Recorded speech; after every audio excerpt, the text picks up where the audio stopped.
Hi, I'm Patricia Grabarek. And I'm Katina Sawyer, and welcome to the Workr Being podcast. So today, Katina, you're going to share an article with us, right? I am going to share an article with you. What's and it about? It is about whether or not having an emotionally demanding job matters more when you're older or younger, or how it matters as you get older. So they have a few ideas about maybe like you get better at learning how to manage emotional demands and you actually like benefit from having them when you're older, or maybe it compounds over time and things get worse, or maybe it's something else, which is a third option. So they have some ideas, but basically it's about you could be at the same job but a different age, and it could impact you differently depending upon how old you are, if you're in an emotionally demanding job. Interesting. Well, I can't wait to hear what they find and why we think they find what they find. Yes. So yeah, if you're in an emotionally demanding job, listen up. That's like customer service, caring professions, anyone who's like in a social, they call it social control job, like a police officer. Oh, yeah. Okay. Social control. Yes. Yes. I mean, it's kind of a weird. who knows? Yeah. I mean, way of calling it. But yeah. That's a very like fancy. Yeah. Law Exactly. enforcement. Yes. Or something like that. Yes. So those are people who their ears should perk up particularly at this article. Okay. Well, before we get into that, tell me how you're doing. I'm good. Everything here is like pretty much the same as usual.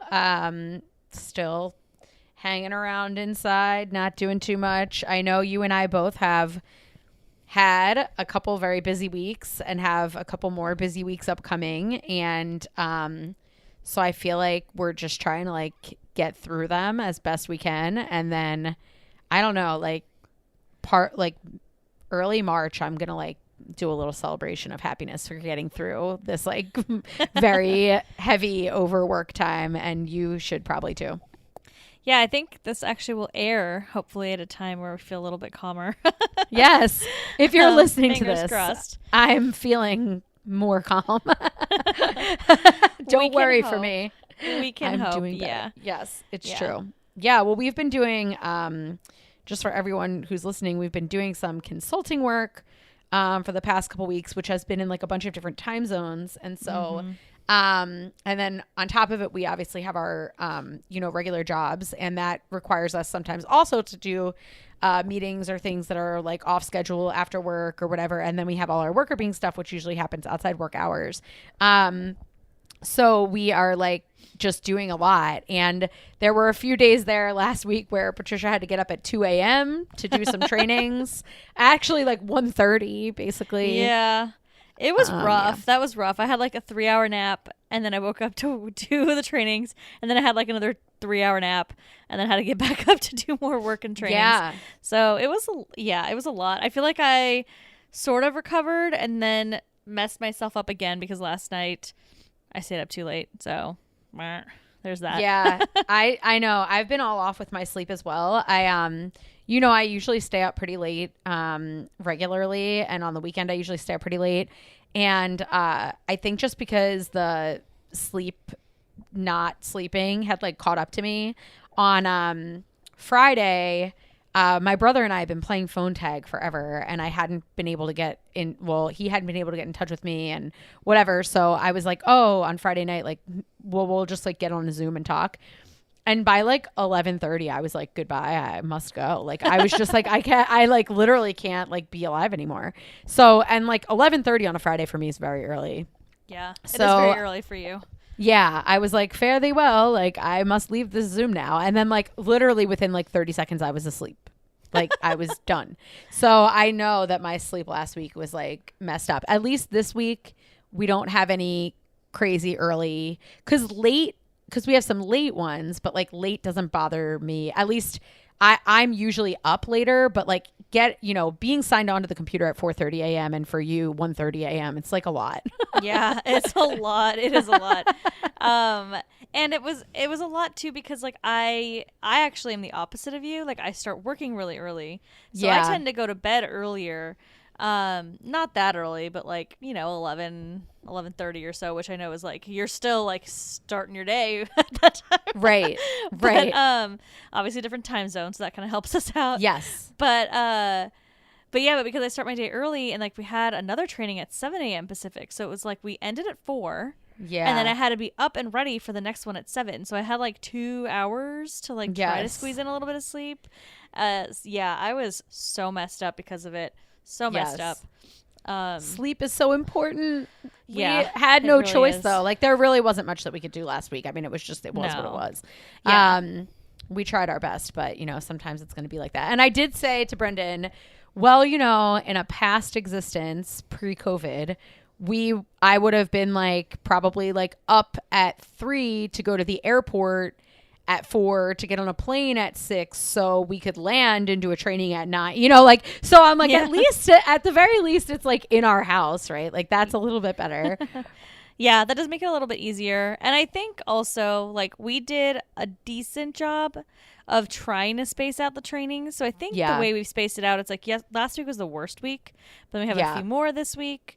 And those are going to be fine because they're more spread out. There's not as many of them. And then we have like our last one next week. So it's kind of, Yeah.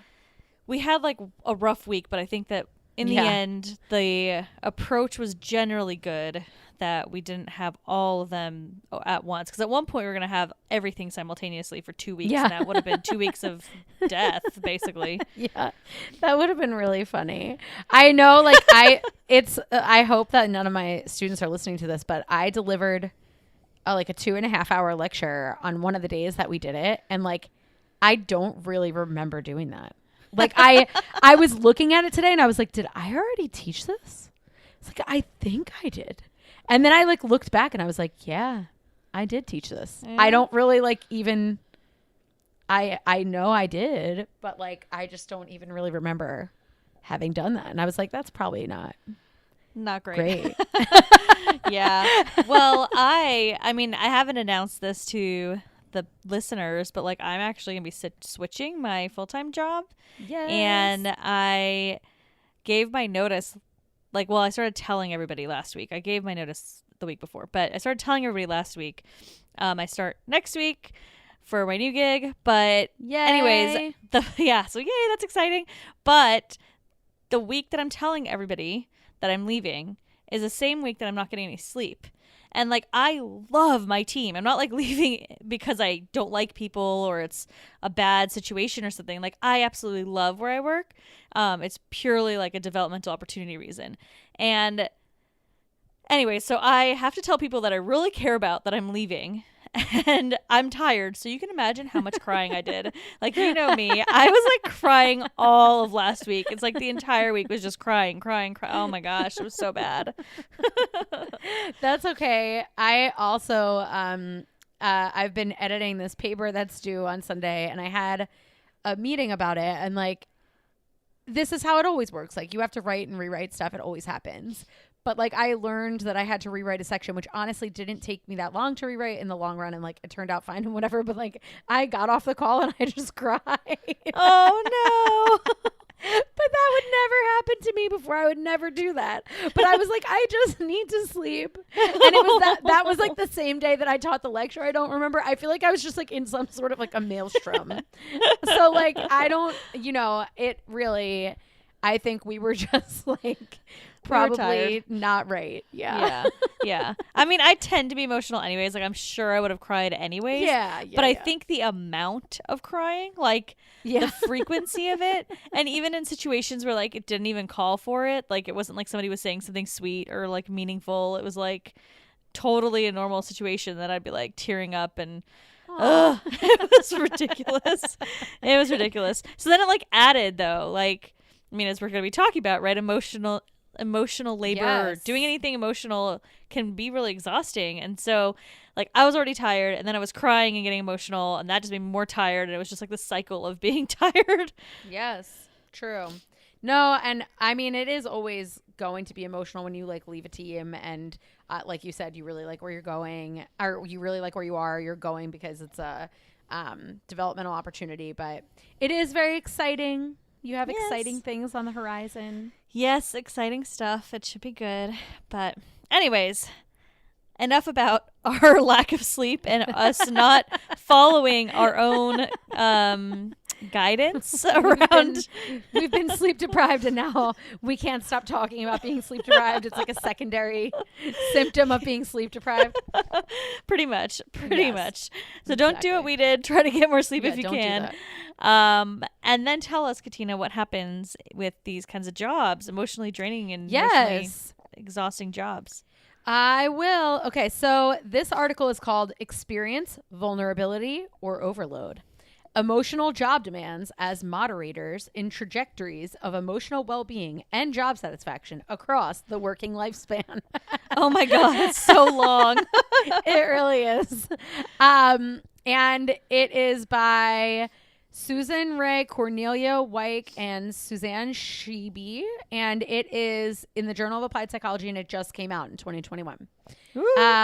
Yes. So basically what they're interested in this particular article is really a big data set that takes a look at over people's lifespans. What is the impact of emotional jobs?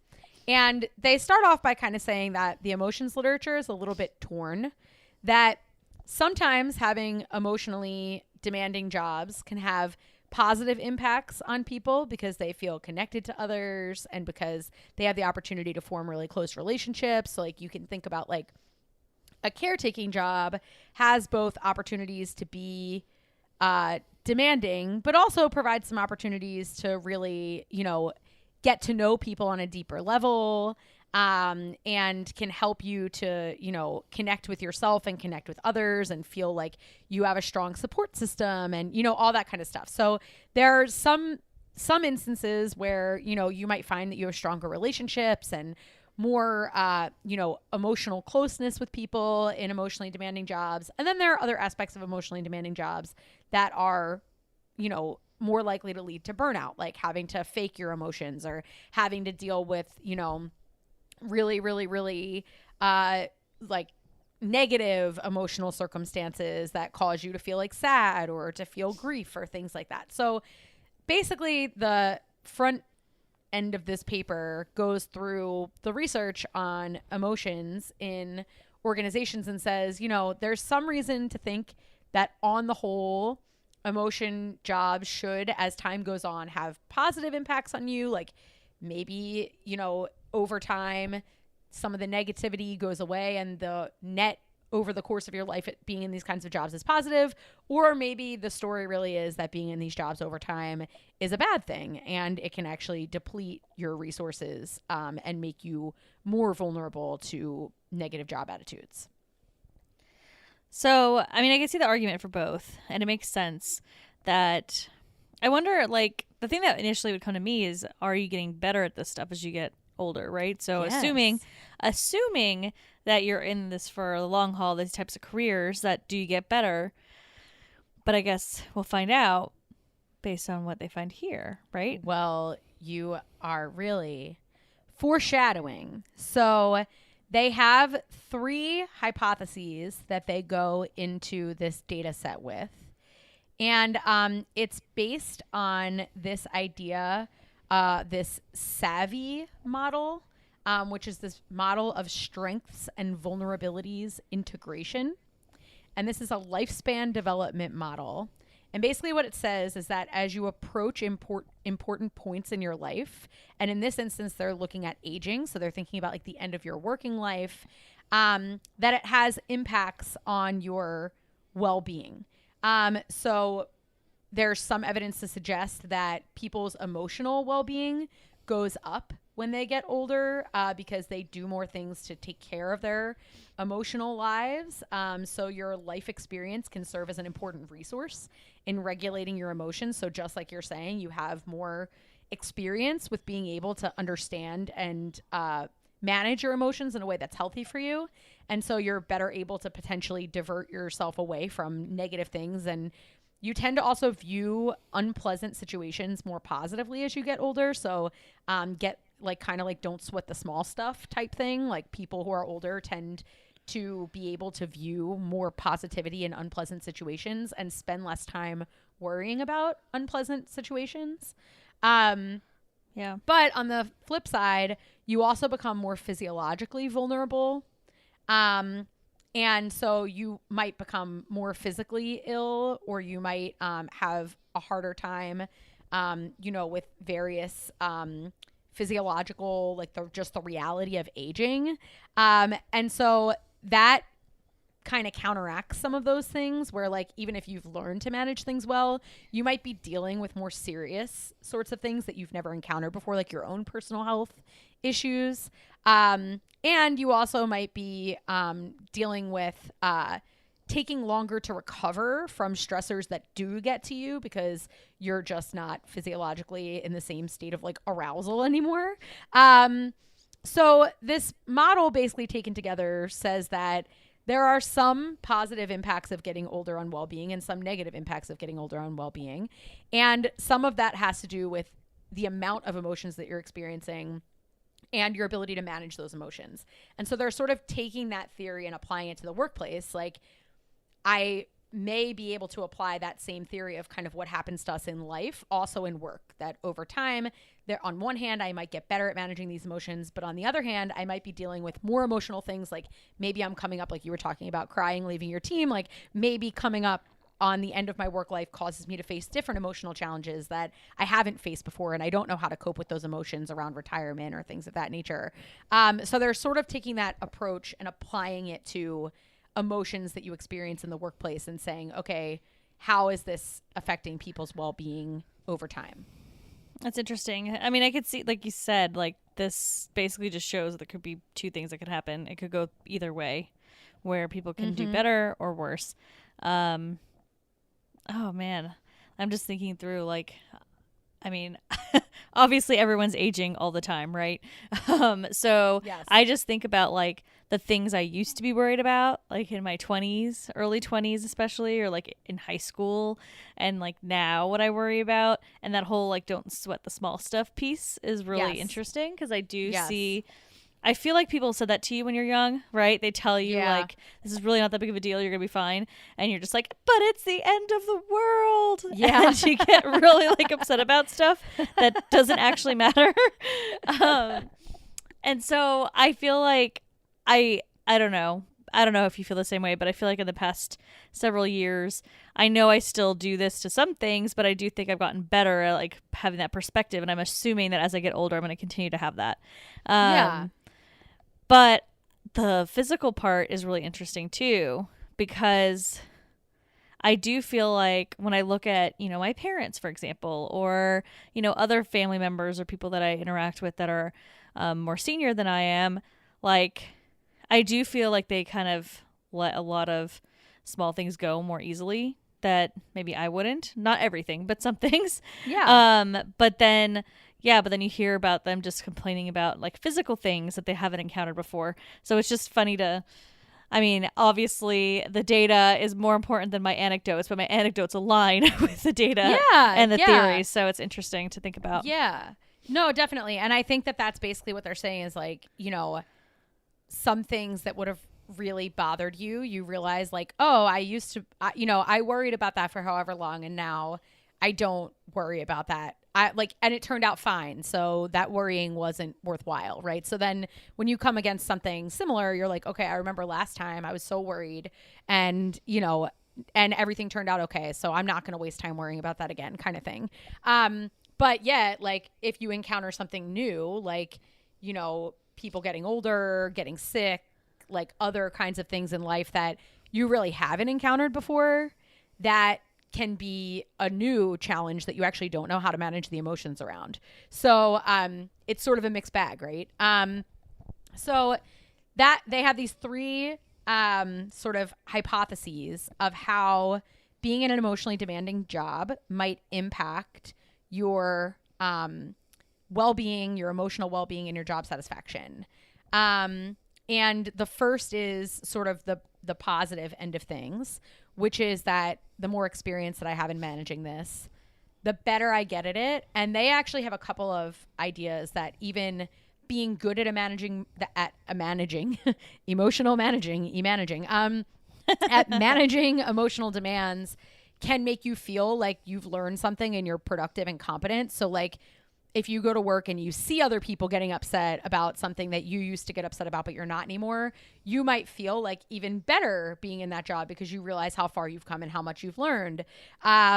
You also might have got to a place where you're so competent and expert in dealing with customers that you can spend less time managing those things and more time building interpersonal relationships with the people around you at work. So it might leave you more time to have positive relationships, whereas before you might have spent a lot more time managing negative relationships. So like if a customer is really angry with you before, maybe that would take you a really long time to figure out how to deal with that. And maybe afterwards you would have to calm down from that for a long time.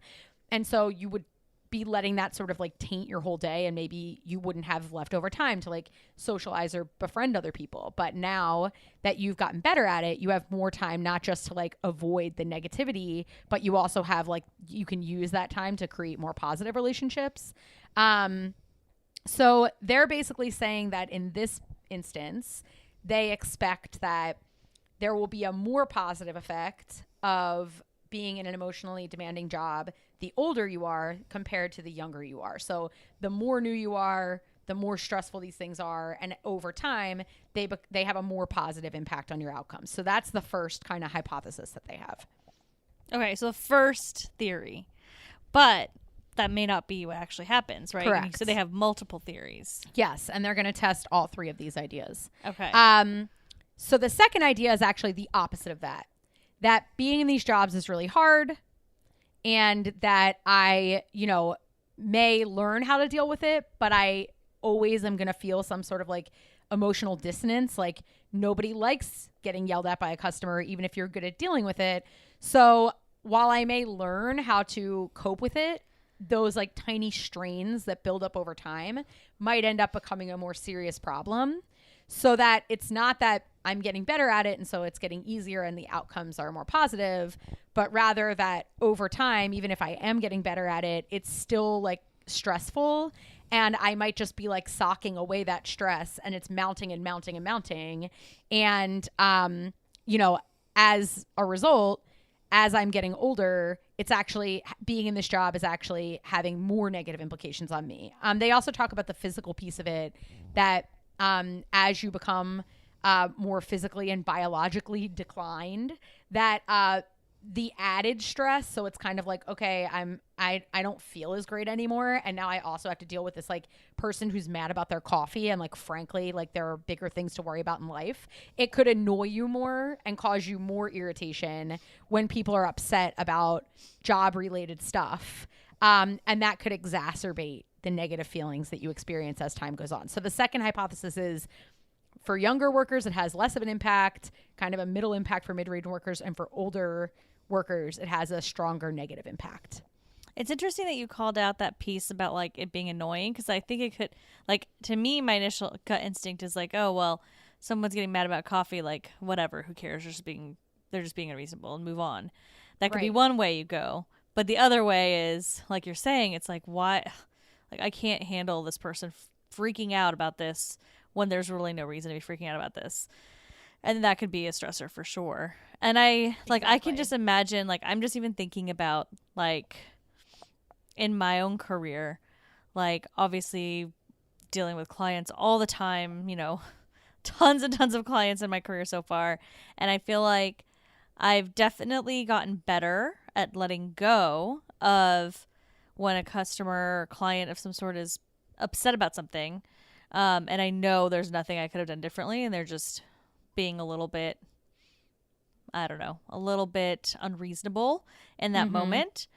But like, while I feel like I can let go and not feel guilty about it like I did when I was younger, I do feel like it's kind of, I don't know, I do feel more tired when I have to talk to that person again.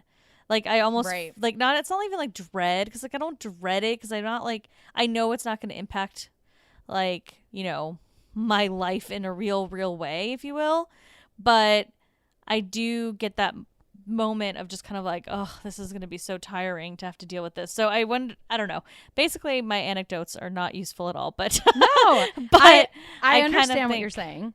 Yeah, I can kind of see it. I can see it both ways, but I could definitely see the idea of having to deal with this over and over again. It's just like now you're just tired of dealing with that same type of problem with that same Yeah. person for no reason when it doesn't Yeah. actually matter. They're mad about something that doesn't matter. Exactly. And you have encountered the same problem so many times, and you're probably just like, I'm sick of this. Like, yes, people are mad about whatever. I don't want to have to like deal with this same problem again. So those are two that they have, is like, as you get older, if you have a job that's higher in emotional demands, you actually have positive outcomes because you feel good about yourself because you've learned how to deal with it. And that makes you feel good and competent, and you are able to form other relationships. Or it could be that as I get older, the more emotionally demanding my job is, the worse it is because it compounds over time. Or there's this other one, which is basically like, emotional demands don't really matter unless they're high. So it's not like, oh, if they're low, it'll be worse. And if they're high, it'll be better for me because I feel good about it. Or if they're low, it'll be better. If they're high, it'll be worse because I feel bad about it. This is kind of saying like, maybe it doesn't matter except for in jobs where it's really high. And in those cases, they're expecting that if that's the case, that it would only matter when it's high, that it should probably matter because it's going to have a negative impact. So in this instance, they're basically saying that another option would be, hey, it doesn't get better or worse depending upon whether it's low or high. Really, the only thing that matters is that the job is high. That's called the overload effect. And there's no real way of alleviating this. It's just that it's going to compound over time. So it's basically like a version of the second one, but just without saying there's a more positive, there's like a boost anywhere. So in the second one, you get a boost the less your job is emotionally taxing. And this one, there's no boost. It's just either it doesn't matter or it gets worse. Got it. So it makes me think of like, if we think about different jobs. So my example right there, where dealing with clients, and sometimes you have negative clients or negative situations with the client, and it sucks and it's exhausting. But like overall in my day-to-day life, I'm not dealing with clients in that kind of a way. It's not like there's emotional interactions that frequently with clients. So for me, it just doesn't matter. Doesn't matter if I'm young, old, whatever. But if I was working as at a coffee shop and having to smile and greet everybody positively, and regardless of what the person is doing, can just maintain that like service with a smile, then that's where I might feel the negative impact if I'm older. Exactly. Okay. And this one is also basically saying that you can tolerate and basically not see an impact of low and medium levels of emotional job demands. But once those demands get higher over time, they're going to start to compound. So there's no, like I was saying, there's no boost for having a low emotional job demands. It's like, it just doesn't really, you can tolerate perfectly fine any level. It's not going to be better or worse for you if you have low or medium demands, but really just when you're in a very emotionally demanding job, it starts to compound. Yeah, that makes sense. So it's almost like there's just no effect. Not almost, like there is just no, like they're saying there shouldn't be, or in this theory, this hypothesis, there's no effect regard if you're in these lower ones. But when you're in a high situation, that's when it kind of makes sense because you're just constantly dealing with some emotional situations. Right. So if it's constant, then to me, it makes sense that would be where you see some negativity, some bad things happening. But in other cases, it just doesn't matter. It's a wash. Right. Exactly. So what did they find? Well, dun, dun, dun. They found that the one that holds up in predicting emotional well-being and job satisfaction over the course of time is the last one, the overload model. Oh, okay. So yes. That's interesting. So it doesn't matter in my job or your job, but it does matter for those really high touch emotional jobs. Exactly. So the emotions that we experience in our jobs probably are not going to have any impact on us whatsoever over time. This basically says that individuals who, as you get older, if you're in these very emotionally taxing jobs, that both your likelihood of experiencing positive emotions goes down and your job satisfaction goes down.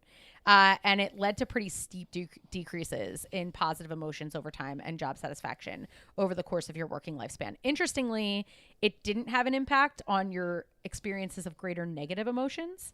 So it decreased your positive emotions, but it didn't increase your negative emotions, which is kind of interesting. And they talked a little bit about how that might be because people are actually able to deal with the negative emotions and tamp them down, but they're experiencing less active positivity in the workplace. Yeah. And positive affect is really important for your well-being. Like if you feel less positively, you're less likely to experience and notice positive things in your environment. So it can have these like spiraling impacts that make your days just like less happy. And obviously job satisfaction we talked about before is really linked to performance. And so, you know, this is an important attitude for predicting how well you do on the job as well. That makes me so sad. So it's like, yeah, if it's you've a little been depressing. Yeah, like if you've been in this, like in the industry helping people, if you're like a social worker and you're dealing with like, I don't know, some really heavy topic area your entire career, by the end, your positivity, the positive emotions are really low and you're not as happy in your job. I mean, I guess it kind of fits some stereotypes there in some weird ways, right? I feel like you think, like when you think about like, at least in the media, the types of things that people put out for these types of jobs. Yeah. It's Yep. like the grizzled old person and then Yeah, like the really right, fresh right. young new person that's like, I Right. can do it all. Right. And then you're like, listen to me.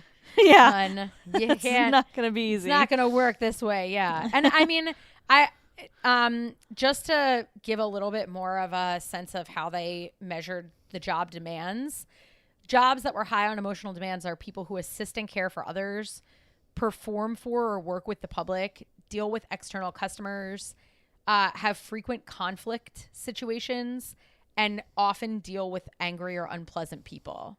So if your job was high on those, the higher you were on those, the more negative was the trajectory over time. So it basically weighs on you as you get older, such that you get less and less happy and less satisfied over time. Ugh. This is so sad. I know. like trying to digest like some Depressing. tidbits. I mean, do they have anything that they shared? do. Okay. Of like what to do, you mean? Yeah, like what Yeah. can you do to fix this? Yes, they do. Thankfully, I know. I was thinking that when I got to the end, I was like, "How do we make it stop?" So basically, they do what we usually say people should do, which is let's look at the root of this problem instead of telling older workers what they need to do to sort of buffer this. They actually start by saying, "What can organizations do to alleviate this?" And so they talk about how organizations should think about redesigning these type of jobs to allow employees to better cope with the emotions that they're experiencing so that these compounding effects might be mitigated. So they talk about giving employees time to cope with their emotions, actively and directly teaching employees like healthy emotion management strategies. They talk about giving people breaks from emotion work and ensuring that people, like if you can do job rotation or task rotation, that people have less time spent if possible in this emotion work and that they do it less frequently. So like, you know, alternating between tasks that are more and less emotionally demanding to allow people time to recover. They also mention like allowing people job autonomy. So even in a job where you might be in a customer service role, like we think about like the classic case study of like Zappos, let's say, where they give their customer service employees like tons of autonomy in how they like create positive solutions for the customer and things like that. So they talk a lot about how can they better design jobs so that employees can better manage and cope with the emotions they're experiencing, and also so they can actually like decrease the amount of emotion work that employees are doing in general. I like that. I like that they're going at it straight from an organizational perspective. Yeah. Because I think there are things that we can do to make these types of positions more effective for everybody involved.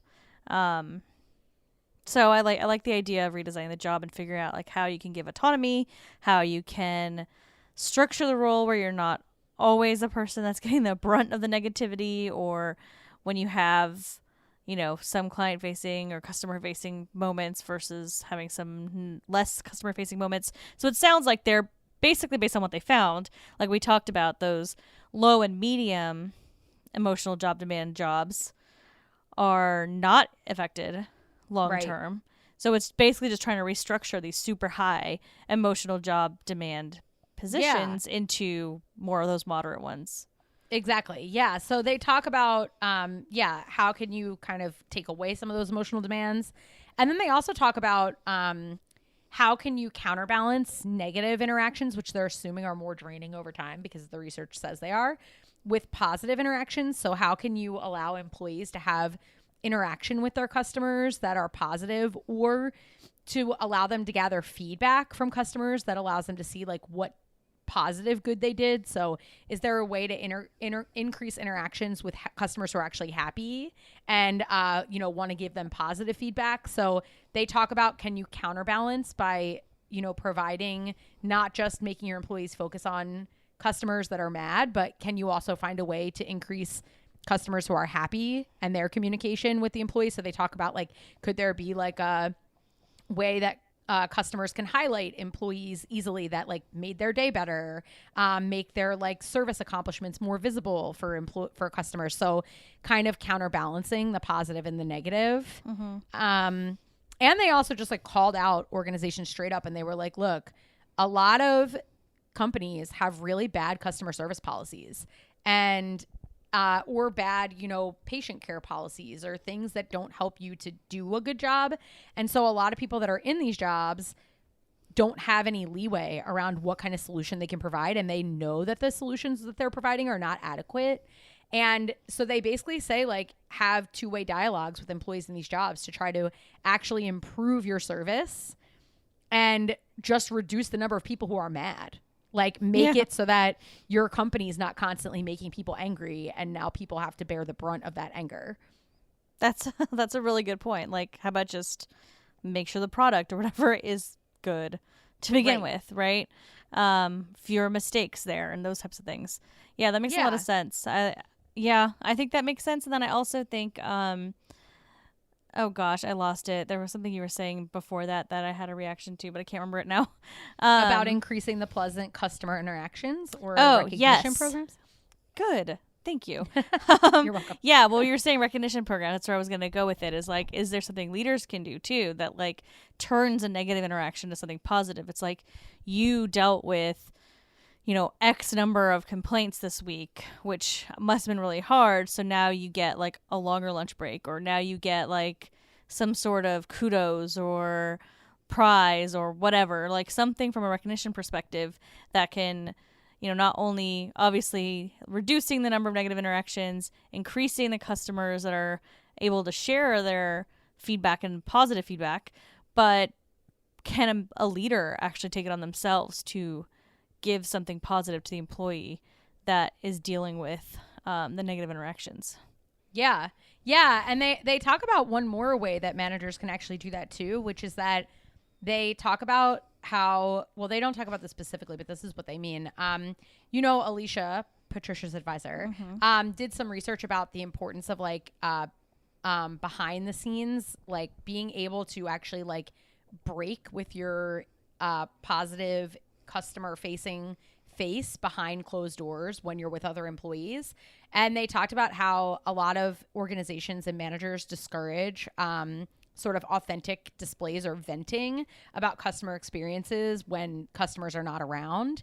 And this actually says that employees should not be discouraged from sharing their experiences with one another, that actually being able to discuss and talk about emotional demands that they experience could help them to put that negative experience into perspective. It can help them get feedback or get them to build support networks with their colleagues. So basically they were saying that, making it so that the customer service reps always have to be happy, or anybody, people serving patients, the community, whatever, that you always have to be happy even behind closed doors about your job, or that you're not allowed to vent about anything, is actually probably exacerbating this issue. So they talk about like, could you create like a mentoring group, or could you create like a weekly, like, all hands meeting where people kind of are able to just be themselves and decompress about the struggles that they're facing and get advice from other people that if you make people constantly act like these emotions don't exist, it could make them worse in the long term too. Yeah, that makes sense. It's like the whole like idea of bottling up, right? Like you're just bottling it all up. You're like shoving it back down, and eventually that's going to lead to something not so good. Yes. So yeah, I think it makes a lot of sense. I mean, I believe we've talked about this multiple times. Maybe not multiple times. We talked about it on our podcast. I think we talked about somebody else's podcast once. Yeah. About this idea, like in nursing, and being able to, have like a little room where if something really awful happens, you can go and cry or be upset, and then like everyone having awareness to go after that person, and like having one or two people that can go in and like be supports and being able to manage emotions away from the patients in a productive way. So I think that's a great idea. I think more companies should be doing stuff like that.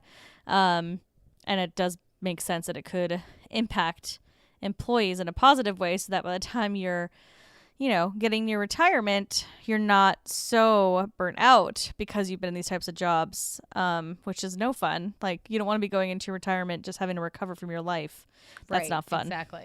Exactly. Yes. So they basically really come at it from the perspective of, look at the deleterious effects that these jobs have on people over time as they age, when they have a lot of emotionally demanding work in their job. And it's really organizations' responsibility to our elderly population and their well-being to figure out ways to make sure that these compounding effects don't happen over the course of the life cycle. So if you listened to this and you felt sad about the idea that older people working in emotionally demanding jobs are getting less happy over the course of their life and lower in their job satisfaction, there's something that you and your organizations can do about it. Yes. If you're a customer too, why don't you just be nice to people? How about that? Yeah. Let's also throw that out there. That's a good idea too. Yeah. Don't be mean. I hate people are being, and like mean for no reason. Mm-hmm. It's just it's not good. Yeah. And this is kind of a tangent, but not totally a tangent. Like the rise of the Karen video. Like I hate the term Karen, so I'm not even going to go there. But those types of videos make me so upset. I get so upset. And so anyways, don't be like, even though I hate the term, don't be a Karen. Yeah. Well, yeah. And also just, it's like, so coming at things from your own perspective and having no awareness of someone else's perspective in the situation is basically what it is. It's like, like just bulldozing your way through life. Yeah. Ugh. Awful. So don't do that. I think that's another thing. Like if you aren't a leader in one of these organizations that can make a change, like do your part when you deal with somebody in a patient care setting. If you have to go to your doctor's office, don't get mad at the person sitting at the front desk because they're running late. You don't have to be mean to them. You don't have to be mean if, Starbucks accidentally gave you soy milk instead of almond milk. Like you can calmly tell the person and address it. They'll fix it. It's not like the end of the world. You don't have to be mean about it. So just being conscious of other people around you, I think, is very important. It's nice to be nice. Exactly. Well, thank you for sharing this article with us. It's interesting. It's not as intuitive as it seems. No, but I'm glad I'm not an emotionally demanding job. And now I'm going to tell my students who are in companies that have these jobs that they need to do something about it, because I don't want people to be sad when they get older. Me too. I agree. I think that's a good point. Yes. So everyone else take this too. Everyone take note. Be nice. Don't let this happen anymore. We can make a difference. Only you can prevent forest fires. Exactly. Just throw out as many PSAs as we can here. Oh my goodness. But it's important. It's important to remember and to think about. True. Hopefully, I would like to think that nobody that we listen to would be, nobody listened to that listens to us, or both, would be doing anything mean in a customer service setting. But agreed. It's always important just to take a second and think about other people's perspectives, and having research to show that it can have a specific impact on people. Hopefully can remind everyone to behave kindly Absolutely. in these situations. Yep. Okay, well, thank you again. And for all of our fabulous listeners that never, ever treat people poorly, we would love to hear from you. And we would love to hear your thoughts, questions about this article or anything else. You can always find us at our website, workrbeing.com. You can email us at contact@workrbeing.com. You can also find us on social media at workrbeing on Instagram, LinkedIn, Facebook, and Twitter. And finally, we'll have a link in the show notes to our courses. We have a free course on managing stress. So if you're in one of these jobs and you need to manage your stress, probably a good place to go to learn how to do that. And we have another course there as well if you'd like to check it out. So check out the show notes for that. Thanks for listening, and we'll talk to you next time. The Workr Being podcast is hosted by us, Patricia Grabarek and Katina Sawyer, and produced by Allie Johnson.